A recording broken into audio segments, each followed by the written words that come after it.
Hello guys, तो आज हम स्टडी करने जा रहे हैं डबल बॉन्ड इक्विवेलेंट। तो डबल बॉन्ड इक्विवेलेंट हम यूज करते हैं आइसोमर्स के लिए। तो आइसोमर्स आपको पता होगा कि क्या होता है, बट फिर भी हम देख लेते हैं। जैसे कि मेरे पास ये एक फॉर्मूला लिखा है C4H8। तो ये जो हमारा है ये है ब्यूटीन। अब ब्यूटीन को बनाने के कौन से हमारे पास तरीके होते हैं। ब्यूटीन में होते हैं 4 कार्बन और 8 हाइड्रोजन। तो फिर यहां पे देख सकते हो कि 1 2 3 और 4 कार्बन है और 8 हाइड्रोजन होंगे इसमें। और यहां पे क्योंकि ये डबल बॉन्ड वाला इक्वेशन है, so we have a double bond here. अब यहां पे हम देखते हैं तो यहां पे भी क्या है, 1 2 3 और 4। तो यहां पे भी हमारे पास 4 कार्बन है और एक डबल बॉन्ड है, तो ये भी होगा C4H8। अब यहां पे अगर हम देखें तो ये भी है हमारा एक रिंग स्ट्रक्चर। तो ये जो रिंग स्ट्रक्चर है इसमें भी कितने होंगे, 4 कार्बन होंगे और यहां पे हर एक कार्बन पे 2 हाइड्रोजन होंगे। तो यहां पे भी फॉर्मूला बनेगा C4H8। तो ये सारे हमारे आइसोमर्स। यहां पे हम पढ़ रहे हैं डबल बॉन्ड इक्विवेलेंट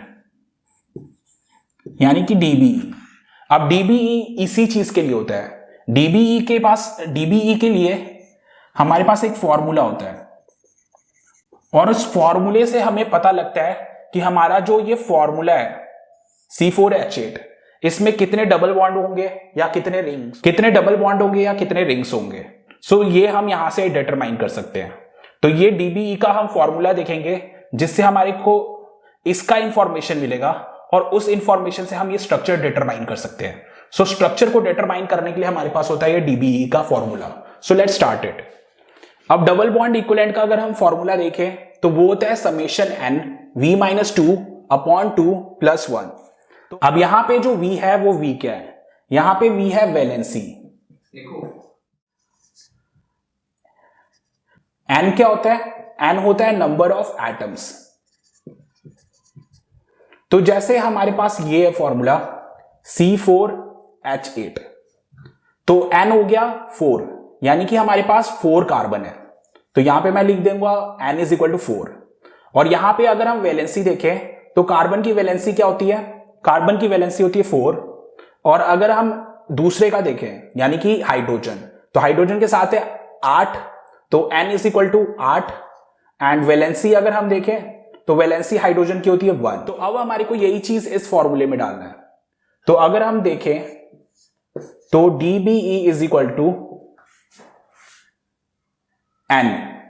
पहले हम कार्बन के लिए देखते हैं। तो कार्बन के लिए हमारे पास N हो गया 4, फिर वैलेंसी होगी इसकी 4, फिर हमें करना है -2, फिर करना है /2। इसी तरीके से दूसरे के लिए देखते हैं। तो यहां पे है 8 हाइड्रोजन, वैलेंसी होती है इसकी 1 -2। तो ये हो गया हमारा summation n V-2/2, summation n V-2/2 + 1। अब जब हम इसे सॉल्व करेंगे तो 4 × 4 - 2 यानी कि 4 × 2 = 8। 8 × 1 - 2 मीन्स -8 /2 + 1। 8 - 8 0, 0/2 0, 0 + 1 is 1। सो यहां पे मेरे DBE की वैल्यू आई है 1। तो यहां पे हमारा DBE = 1 है। और जब भी DBE = 1 होता है तो इसका मतलब हमारे पास होगा एक डबल बॉन्ड। और DBE = 1 का एक और मतलब क्या हो सकता है कि इसमें होगा रिंग्स, और रिंग कितना होगा 1। तो अगर हम यहां पे देखें तो हमारा C4H8 के लिए आया है DBE = 1 मीन्स कि यहां पे एक डबल बॉन्ड होना चाहिए।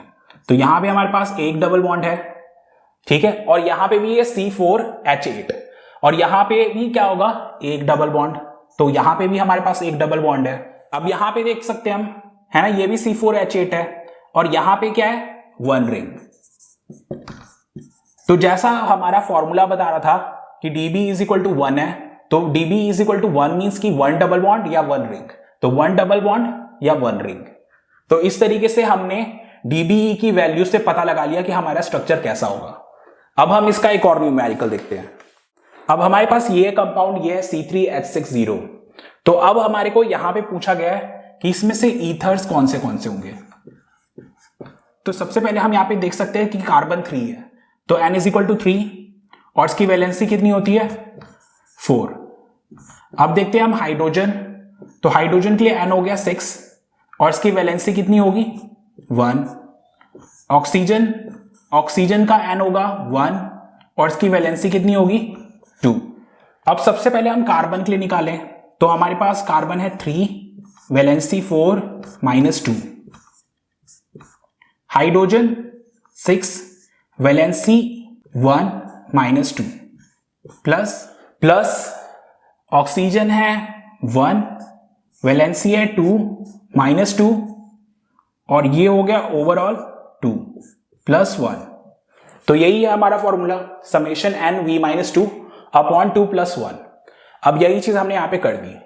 अब इसे सॉल्व करेंगे तो 3 4 -2, 3 × 4 -2 तो 6 × -1 यानी कि -6, 1 × 0 यानी 0 अपॉन 2 + 1।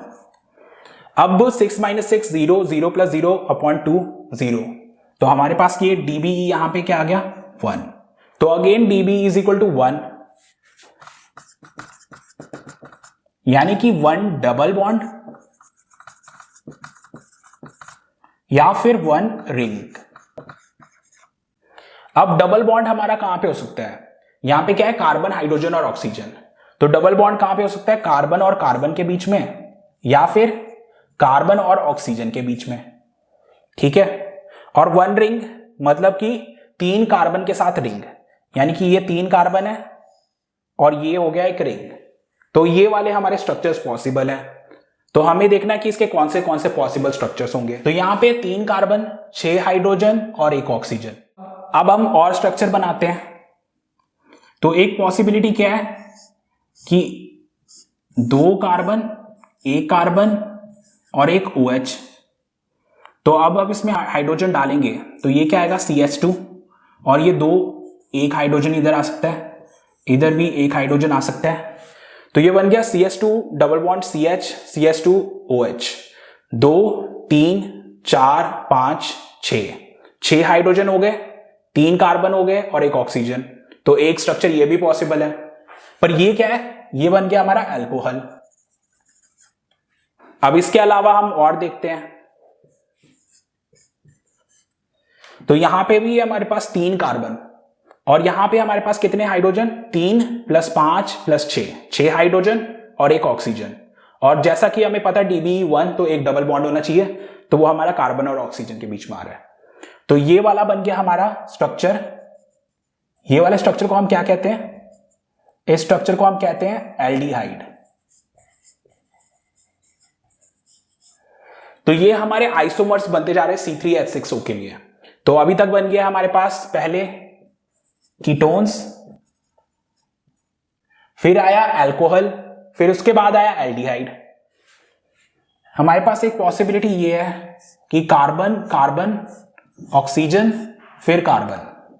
तो ये क्या हो गया CH3 CH2 CH3।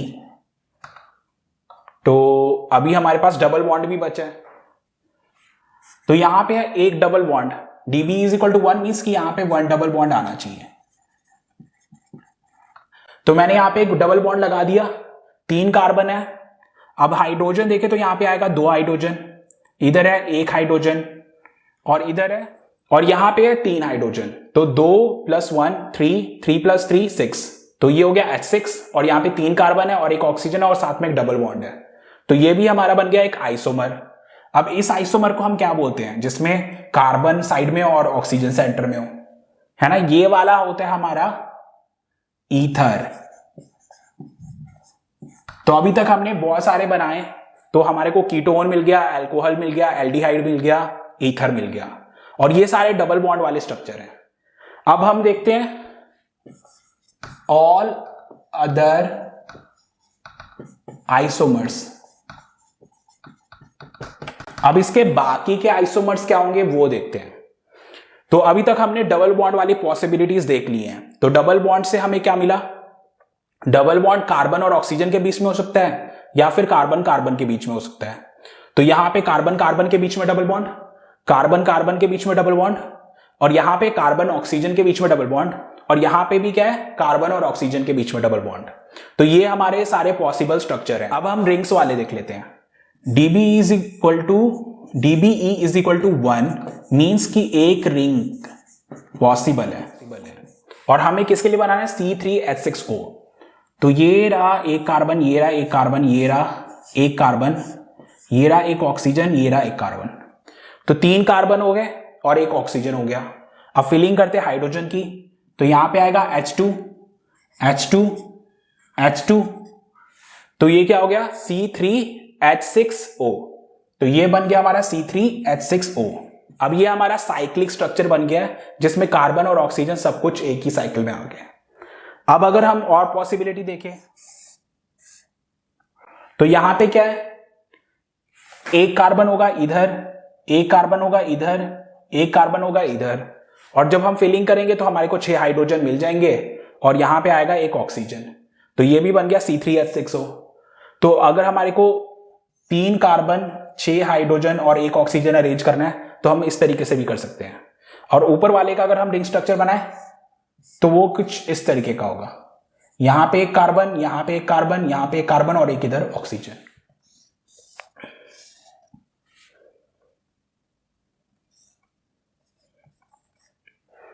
तो ये रहा 3 कार्बन का स्ट्रक्चर, 1 2 3, और इधर हमने ऑक्सीजन को रिंग में इंक्लूड करने की जगह बाहर निकाल दिया। ठीक है, तो ये हमारे पास एक साइक्लिक अल्कोहल बन गया। ठीक है, अब यहां पे अगर हम इसको एक्सपैंड करके देखें तो ये क्या हो सकता है, कार्बन कार्बन कार्बन, ऊपर क्या है, अल्कोहल। अब फिलिंग करेंगे तो यहां पे आ गया 2 हाइड्रोजन, यहां पे भी क्या आ गया 2 हाइड्रोजन, और ये रहे 3 कार्बन, तो 1 हाइड्रोजन बचा, 1 हाइड्रोजन, 2 हाइड्रोजन, 4 हाइड्रोजन, 6 हाइड्रोजन। तो ये बन गया C3H6O। ठीक है, तो एक ये पॉसिबिलिटी है। रिंग के केस में हमारे पास एक ये स्ट्रक्चर बना, रिंग के केस में हमारे पास एक ये स्ट्रक्चर बना, और रिंग के केस में हमारे पास ये स्ट्रक्चर बना। तो साइक्लिक, जब DB इज इक्वल टू 1 है तो जो भी हमारा रिंग वाला स्ट्रक्चर है वो ये है। ठीक है, तो हमने डबल बॉन्ड की पॉसिबिलिटीज देखी हैं और हमने यहां पे रिंग्स की पॉसिबिलिटीज देखी हैं। तो जैसे हमने डबल बॉन्ड इक्विवेलेंट 1 के लिए देखा, तो इसके लिए मतलब क्या था, 1 मींस की 1 डबल बॉन्ड या फिर 1 रिंग। तो फिर इसी तरीके से ये अगर हम डबल बॉन्ड इक्विवेलेंट ऑफ 0 देखें तो इसका मतलब होगा कि no double bond, 0 double bond. DB is equal to 0 means 0 double bond. तो इसमें होगा 0 डबल बॉन्ड। 0 डबल बॉन्ड मतलब कि ओनली सिंगल बॉन्ड्स। तो DB इज इक्वल टू 0 का मतलब कि सिर्फ और सिर्फ सिंगल बॉन्ड होगा। तो अभी हम यहां पे देख रहे हैं C5H12 0। अब यहां पे अगर हम देखें तो अगर हम इसका समेशन DBE का फॉर्मूला देखें तो क्या होता है, समेशन NV-2 अपॉन 2 प्लस 1। तो पहले हम ये कार्बन के लिए निकालते हैं। कार्बन है यहां पे कितने, 5 कार्बन है। कार्बन की वैलेंसी कितनी होती है, 4। तो यहां पे लिख देंगे 4 - 2 और 12। अब हाइड्रोजन कितने हैं, 12, और हाइड्रोजन की वैलेंसी कितनी होती है, 1। तो यहां पे लिख देंगे हम 1 - 2। अब बचा क्या, ऑक्सीजन। तो ऑक्सीजन कितना है यहां पे, 1, वैलेंसी ऑक्सीजन की 2 -2 अपॉन 2 प्लस 1। अब 5 × 2 कितना हो जाएगा, 5 × 2 हो जाएगा 10। 12 × -1 कितना हो गया, -12। 1 + 1 × 2 - 2 मीन्स 0 अपॉन 2 प्लस 1। अब इसे जब हम सॉल्व करेंगे तो ये कितना आ गया, -2 अपॉन 2 प्लस 1। ठीक है, तो -2 अपॉन 2 क्या हो गया, -1 प्लस 1। तो ये कितना आ गया, 0। तो DBE इज इक्वल टू आ गया यहां पे 0। अब जब 0 होगा तो 0 डबल बॉन्ड, और यानी कि सिर्फ सिंगल बॉन्ड। तो DB इज इक्वल टू 0 जब आएगा तो इसका मतलब 0 डबल बॉन्ड, यानी कि यहां पे होगा सिर्फ और सिर्फ सिंगल बॉन्ड। तो यहां पे आया हमारा DBE इज इक्वल टू 0, यानी कि ओनली सिंगल बॉन्ड। तो हम देख सकते हैं 1 2 3 4 5 और एक लगा दिया यहां पे OH। तो ये कितना हो गया, 1 carbon, 2 carbon, 3 carbon, 4 carbon, 5 carbon, और ये साथ में लगा दिया मैंने OH। तो अब अगर इसको एक्सपैंड करके देखिए तो क्या होगा, CS3, CS2, CS2, CS2, CS2, OH। तो यहां पे कितने, 1 2 3 4 5, 5 कार्बन, 3 5 7 9 10 11 12, 12 हाइड्रोजन, और साथ में क्या है, 1 ऑक्सीजन। तो ये बन गया C5H12O। तो जैसा कि हमने पढ़ा कि DB इज इक्वल टू 0 का तो सिर्फ सिंगल बॉन्ड आएगा, तो यहां पे हमने सिर्फ सिंगल बॉन्ड्स ही बनाए हैं और साथ में ऑक्सीजन हाइड्रोजन सब कुछ यूज कर लिया। ठीक है, तो ये तो बन गया हमारा एक अल्कोहल। अब 5 कार्बन और 12 हाइड्रोजन को यूज करके हम यहां पे और अलग अलग बना सकते हैं अल्कोहल्स।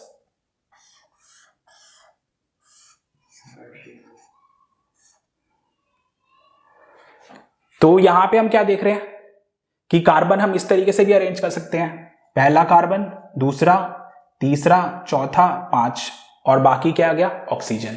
तो यहां पे भी क्या है, C5H12O का ये एक स्ट्रक्चर, तो ये भी बन गया क्या, अल्कोहल। तो हमारे को क्या है, 5 कार्बन की पॉसिबिलिटीज देखनी थी। तो 5 कार्बन मैंने एक ये बना दिया, ये था 5 कार्बन का स्ट्रक्चर। फिर मैंने किया 4 कार्बन से स्टार्ट, फिर 4 कार्बन से ये स्ट्रक्चर बन गया, फिर दोबारा 4 कार्बन से किया तो ये स्ट्रक्चर बन गया, और लास्ट बचा 3 कार्बन, तो 3 कार्बन किया तो ये स्ट्रक्चर बन गया। तो इन सबको हम कहते हैं चेन आइसोमर्स। चेन आइसोमर मतलब कि जिनमें ब्रांचिंग में बदलाव हो। ये 5 कार्बन का चेन था, फिर ये 4 कार्बन विथ ब्रांचिंग, फिर ये 4 कार्बन विथ ब्रांचिंग, फिर ये 3 carbon and with double branching. तो ये होते हैं हमारे चेन या ब्रांच्ड आइसोमर्स, जो हमने सारे कवर अप कर लिए। अब हम देखते हैं पोजिशनल आइसोमर्स। तो पोजिशनल आइसोमर्स में क्या होता है, इसमें OH के पोजीशन में डिफरेंस आता है। तो आप देख सकते हो कि ये है 5 कार्बन का स्ट्रक्चर, 1 2 3 4 और 5, और यहां पे क्या है, एक OH मैंने यहां पे लगा दिया। ठीक है, अब हमने जैसे पढ़ा है कि DB इज इक्वल टू 0 तो सिर्फ सिंगल बॉन्ड्स होने चाहिए, तो यहां पे वो जस्टिफाई हो रहा है। यहां पे सभी के सभी सिंगल बॉन्ड्स हैं, बस चेंज कहां पे आया, चेंज आया यहां पे OH की पोजीशन पे। ठीक है, अब हम ये वाला स्ट्रक्चर देख लेते हैं। तो यहां पे भी क्या है, 1 carbon, 2 carbon, 3 carbon, 4 carbon, 5 carbon. अब हमारे को OH एक पोजीशन शिफ्ट करके इधर ले आना है, तो हमने OH को ले आया इस पोजीशन पे, तो ये बन गया एक और नया इसका स्ट्रक्चर। अब हमारे पास पॉसिबिलिटी क्या हो सकती है कि 5 कार्बन की जगह हमारे पास 4 कार्बन का चेन हो। तो ये रहा 1 कार्बन, 2 कार्बन, 3 कार्बन, फिर आ गया 4 कार्बन, और एक हमने डाल दिया यहां पे ब्रांचिंग में, ये रहा 5वां कार्बन। तो इधर हो गए टोटल 5 कार्बन। तो जब हम इसकी फिलिंग करेंगे तो ये ऑटोमेटिकली बन जाएगा C5H12O। अब हमारे पास पॉसिबिलिटी क्या है कि ये वाला OH शिफ्ट होके इधर आ जाए, तो वही चीज हमने की है, यहां पे OH को इधर शिफ्ट कर दिया है। तो यहां पे भी क्या है, 4 कार्बन, 1 2 3 4 कार्बन का चेन, और 1 कार्बन आ गया ब्रांचिंग में। तो यहां पे हो गए 5 कार्बन और 1 ऑक्सीजन, और जब ऑटोमेटिकली फिलिंग करेंगे तो ये बन जाएगा C5H12O। तो ये था DB इज इक्वल टू 0 के केसेस, यानी कि सिर्फ और सिर्फ सिंगल बॉन्ड्स बनाने थे। तब यहां पे हमारे पास क्या बना, हमारे पास यहां पे बना चेन आइसोमर्स। ये 4 हमारे पास बने चेन आइसोमर्स, और यहां पे हमारे पास 4 बने पोजिशनल आइसोमर्स। तो जितने भी स्ट्रक्चर पॉसिबल थे वो हमने यहां पे ड्रॉ कर लिए। तो अभी तक हमने DB1 कर लिया, DB0 कर लिया। अब हम क्या करेंगे, DB इज इक्वल टू 2। जब DB इज इक्वल टू 2 आएगा तो क्या होगा, अब हम देख रहे हैं DB इज इक्वल टू 2। तो जब DB इज इक्वल टू 2 आएगा तो हमारे पास हो गए 2 डबल बॉन्ड, यानी कि हमारे पास आएंगे 2 डबल बॉन्ड। और दूसरा पॉसिबिलिटी क्या है कि हमारे पास 2 रिंग, और इसके अलावा पॉसिबल क्या है कि हमारे पास 2 रिंग्स आ जाए। तो ये आ गया 2 rings. DB is equal to 2 means कि हमारे पास आ सकते हैं 2 रिंग्स, और इसके साथ पॉसिबिलिटी क्या है कि हमारे पास आ जाए 1 double bond and 1 ring bond. तो DB इज इक्वल टू 2 के ये मतलब आ सकते हैं, और इसी के साथ ये आ सकता है 1 ट्रिपल बॉन्ड। तो हमारे पास ये 4 केसेस पॉसिबल है। अब हम इसका एक एग्जांपल करके देखते हैं। अब यहां पे C4H6 के लिए देखते हैं। तो यहां पे अगर हम देखें तो 4 कार्बन है, वैलेंसी देखे तो वैलेंसी कार्बन की 4 -2 एंड 6 के लिए 6 हाइड्रोजन के लिए n is equal to 6, valency is equal to 1 -2 +1। अब जब हम इसे सॉल्व करेंगे तो ये कितना आ जाएगा 8 + 6 - 2 और ये क्या आ जाएगा -6।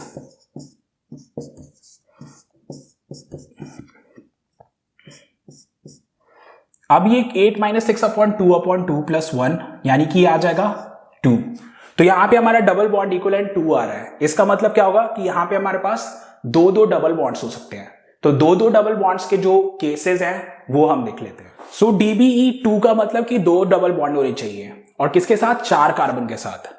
तो हम यहां पे देखें तो 1 2 3 4 कार्बन हो गए और 2 डबल बॉन्ड होने चाहिए। तो एक डबल बॉन्ड इधर और एक डबल बॉन्ड ऑल्टरनेटली। तो हमारे सारे कंडीशंस फुलफिल हो गए, 4 कार्बन भी और 2 डबल बॉन्ड भी। तो ये वाला बन जाएगा C4H6। अब अगर हम यहां पे देखें तो एक कार्बन इधर, एक कार्बन इधर, एक कार्बन इधर, एक कार्बन इधर, तो टोटल 4 कार्बन हो गए और हमें 2 डबल बॉन्ड डालने हैं। तो ये वाला डबल बॉन्ड और ये वाला डबल बॉन्ड ये आ गया एडजेसेंटली, ये एक साथ डाल दिया।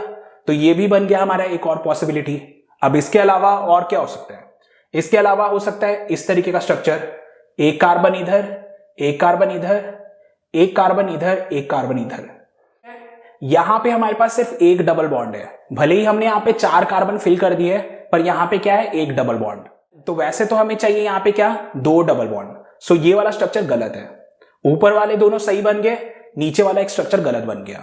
अब हम देखते हैं नेक्स्ट केस। नेक्स्ट केस है कि एक ट्रिपल बॉन्ड हो, तो वो वाले स्ट्रक्चर कौन से होंगे अब हम वो बनाते हैं। अब हमारे ट्रिपल बॉन्ड्स के लिए ये स्ट्रक्चर देखने हैं। तो यहां पे है 1 2 3 4। अब डबल बॉन्ड की जगह मैंने यहां पे डाल दिया ट्रिपल बॉन्ड। तो यहां पे क्या हो गया DB = 2 का कंडीशन फुलफिल हो गया कि हमारे पास एक ट्रिपल बॉन्ड आ गया और साथ ही साथ यहां पे 4 कार्बन है। सो ये हमारा बन गया स्ट्रक्चर एक और इसका विद अ ट्रिपल बॉन्ड। अब हमारे को C4H6 का एक और स्ट्रक्चर देखना है। तो अगेन 4 कार्बन होने चाहिए, 1 2 3 और 4 और साथ में क्या होना चाहिए एक ट्रिपल बॉन्ड। सो एक ट्रिपल बॉन्ड यहां पे हमने इधर इस तरीके से डाल दिया। तो एक पॉसिबिलिटी ये भी है। तो ट्रिपल बॉन्ड के साथ जितने भी केसेस थे वो हमने ट्वीक करके बना लिए।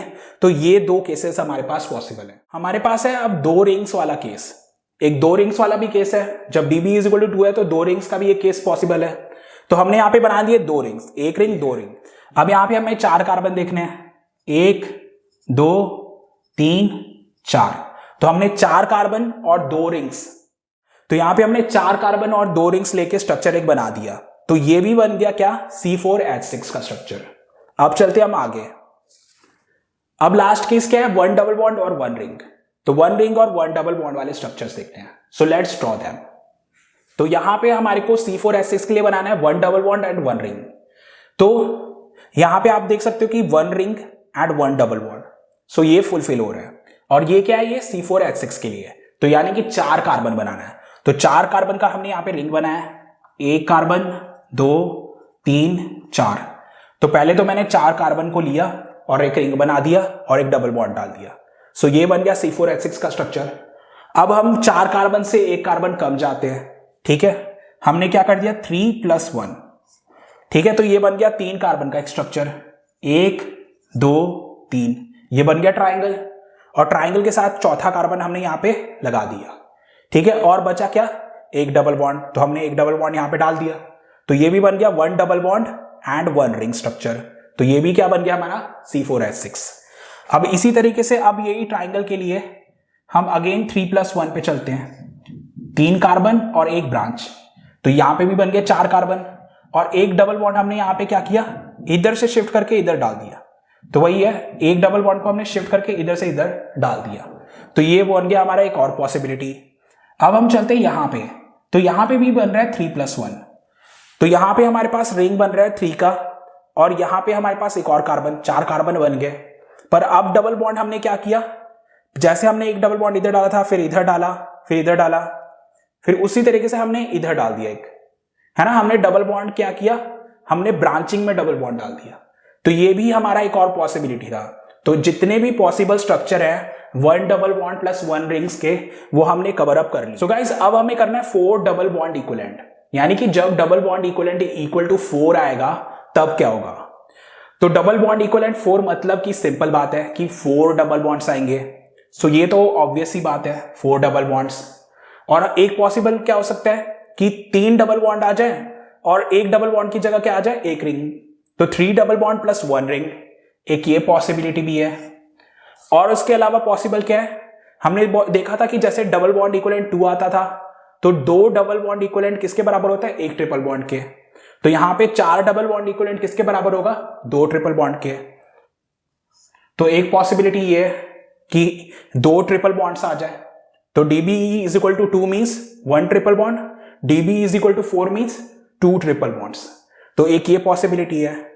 अब इसके अलावा क्या हो सकता है कि 2 डबल बॉन्ड आ जाए और एक ट्रिपल बॉन्ड। इसका इक्विवेलेंस कितना है, 2 डबल बॉन्ड का इक्विवेलेंस है 2, एक ट्रिपल बॉन्ड का इक्विवेलेंस है 2, तो 2 प्लस 2 4। तो ये भी DBE इज इक्वल टू 4 के लिए केस बन गया कि हमारे पास 2 डबल बॉन्ड आ जाए और एक ट्रिपल बॉन्ड आ जाए। तो हमारे पास ये सारे केसेस पॉसिबल है। सो हमने सारे पॉसिबल केसेस कर लिए हैं जो कि आपको कंपटीशन में भी काम आएंगे। So I think this is enough for this video. I hope you like this video. For more keep watching play chemistry. So I am Sumit Podar and you are watching Play Chemistry.